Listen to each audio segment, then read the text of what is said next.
Guys welcome back to my YouTube channel. তোমরা ভাবছো যে টিভির সামনে দাঁড়িয়ে আমি কি করছি। সো আজ হচ্ছে আমাদের মোটিভেশন টিমের আখি, আজকে ওকে দেখতে পাবো দিদিমার অনেক শোতে। সো আমি না অনেকদিন পরে দিদিমার অনেক দেখছি। আগে না ডেইলি সন্ধ্যাবেলা বসে পড়তাম দিদিমার দেখতে, বাট এখন প্রচুর কয়েক বছর পরে আজকে দেখবো। সো ওকে কিন্তু ফোন করে আমায় বলে দিয়েছে যে আজকে শোটা আছে, তো আমি খুব এক্সাইটেড। এখন হচ্ছে রান্নাঘর, দেন এরপরে হবে 1 শো। সো ভাইরাল দিদি আই থিঙ্ক শোটার নাম আজকে। তো অনেকে এবার ভাববে যে আখি চলে গেল দিদিমার অনেক, সুমি কেন যেতে পারোনি, বা তোমার কি প্রবলেম হয়েছে, তুমি কেন দিদিমার অনেক যাওনি। তো এরকম অনেক কোশ্চেন আছে, সব কোশ্চেনের অ্যান্সার দেবো আজকে ভিডিওতে।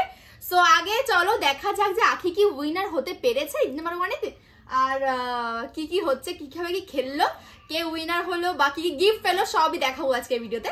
সো চলো, আর আমি কেন দিদিমার অনেকে যাইনি তো সবই বলবো আজকে ভিডিওতে। তো শুরু হওয়ার আগে কাকা আমায় দিল এই দেখো ফ্রুটস। কাকিমা বাড়িতে নেই, বাপের বাড়ি গেছে আজকে। দিদি নাম্বার 1 শুরু। এই যে আমাদের আখি। চলো এবার আখির গল্প আমরা শুনি, ঠিক আছে? দেখো এই লাগছে, খুব এক্সাইটেড, আই ডোন্ট নো, মনে হচ্ছে আমি আছি ওখানে। আমার খুব মানে প্রিয় একটা বান্ধবী, তো আমার খুব এত ভালো লাগছে কি বলবো।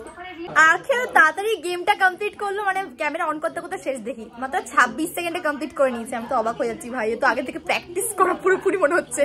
কি কপালটাই কি খারাপ গাইস। মনে দেখছিলাম আখি, দেখো কারেন্ট এই চলে আসছে, কারেন্ট চালা চালা চাল, আবার চলেও গেছে।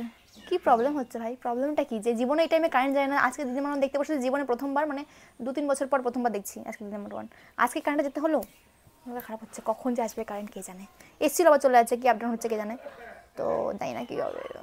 আরে গাইস কারেন্টটা চলে গেছে, আর দেখো আজকে হচ্ছে কিন্তু বৃষ্টির জন্য বারবার কারেন্ট চলে যাচ্ছে, চ্যানেল চলে যাচ্ছে। বৃষ্টির জন্য কারেন্ট চলে যাচ্ছে, চ্যানেল চলে যাচ্ছে, ওরা একই প্রবলেম, আমারও একই প্রবলেম। মানে আমরা কেউ ভালো করে একটু দেখতে পারছি না, এনজয় করতে পারছি না শোটা।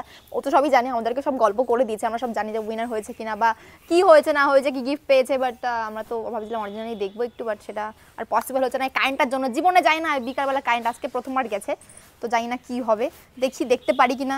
এমন শেষ হওয়ার টাইমটা আসলো, ভালো লাগছে না ব্যাং। সো যেমন শেষ হয়ে গেছে গাইস, 1 ঘন্টা কি করে কেটে গেল বুঝলাম না। তো ও কিন্তু উইনার হয়েছে, তোমরা জানি না কারা কারা সবাই দেখেছো হয়তো অনেকেই, বাট আমরা কিন্তু আগে থেকে জানতাম, বাট আমরা রিভিল করিনি, কারণ হ্যাঁ শো দেখবো অবশ্যই, তারপরে রিভিল করবো। তো ও কিন্তু উইনার হয়েছে, অনেক গিফটসও পেয়েছে। সো এবার অনেকে জিজ্ঞাসা করছিল সুমি কেন যাওনি দিদি নাম্বার 1-এ। তো অনেকে ভাবো কি আমার হয়তো ডাকিনি বা অনেক কিছু অনেক ভেবে নিয়েছো। দিদি নাম্বার 1-এ যে অতটা সহজ তোমরা মনে করছো ওরকমটাও না। দেখো অডিশন একবার দিলে কোনোদিন কাজ হয় না। আমি জীবনে প্রথমবার নার্ভাস হয়ে ফার্স্ট অডিশন দিতে গেছি দিদি নাম্বার 1-এ। সত্যি বলতে আমি গেছিলাম জাস্ট ভিডিও করতে, তো ভিডিও করে নিয়েছি, আমার কাজ শেষ, এটা হচ্ছে মেইন ব্যাপার ছিল। অ্যান্ড অডিশন কিন্তু একবার দিলে মোটেও হয় না। প্রত্যেকে যারা গেছে দিদি নাম্বার 1-এ তারা অনেকবার করে অডিশন দিয়েছে, যেমন আখি ওরা কিন্তু দিয়েছে। বাট আমার বাড়ি এতটা দূর, কলকাতা তো 3 ঘন্টা দূরে আমার বাড়ি। সো এরকম ভাবে গিয়ে অডিশন দিয়ে এরকম করা মানে আমার পক্ষে পসিবল না। তো আমি একবারই দিয়েছিলাম।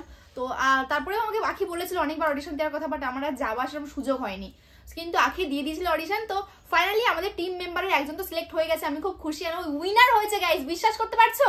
আর এত এত গিফটও পেয়েছে, তো আমি তো খুব হ্যাপি ওর জন্য। অ্যান্ড এটাই হচ্ছে মেইন ব্যাপার, যে অডিশন কিন্তু একবার দিলে মোটেও কাজ হয় না। তোমাদেরকে কিন্তু 4 থেকে 5 বার তো মিনিমাম অডিশন দিতেই লাগবে, তারপরে হয়তো তুমি গিয়ে সিলেক্ট হবে, তারপরে হবে কেন তারও ঠিক নেই। সো আমি কিন্তু একবারই অডিশন দিয়েছি। ইভেন এরকম অনেক অনেক ইউটিউবার আছে অডিশন দিয়ে যাচ্ছে কিন্তু কোনো ফল পাচ্ছে না। বাট হ্যাঁ আমাদের রাখি অবভিয়াসলি লাকি।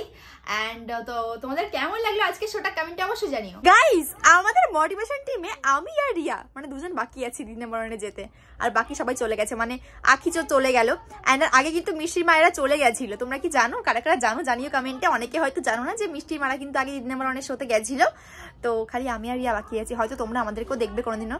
সো একটু স্ট্রাগল করতে হবে, তার কারণে তোমাদেরকে বলে যারা দিদি নাম্বার 1-এ যেতে চাও তারা অনেকবার করে দাও গিয়ে অডিশন, হয়তো তারপরে গিয়ে সিলেক্ট হবে। কিন্তু আমাদের বাড়ি থেকে এতটা দূর কেন কলকাতা কে জানে ভাই, সে গিয়ে অডিশন দেওয়াটা এত চাপের আমার।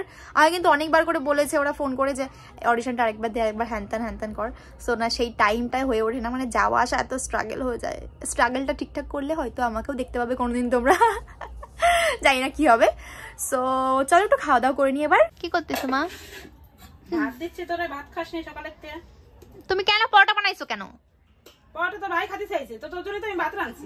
পরোটা বানাইছো বললি তো ভাত খাই নাই। আলু পরোটা বানাইছো আমার ফেভারিট। আর প্রসাদটা দাও, প্রসাদটা দাও। শীতলা পুজোর প্রসাদ, শীতলা পুজোর প্রসাদ। আমি বাড়ি ছিলাম না, মা রেখে দিয়েছে আমার জন্য। তো চলো দেখি কি আছে। সন্দেশ আর মিষ্টি আছে, চলো একটুখানি খাই।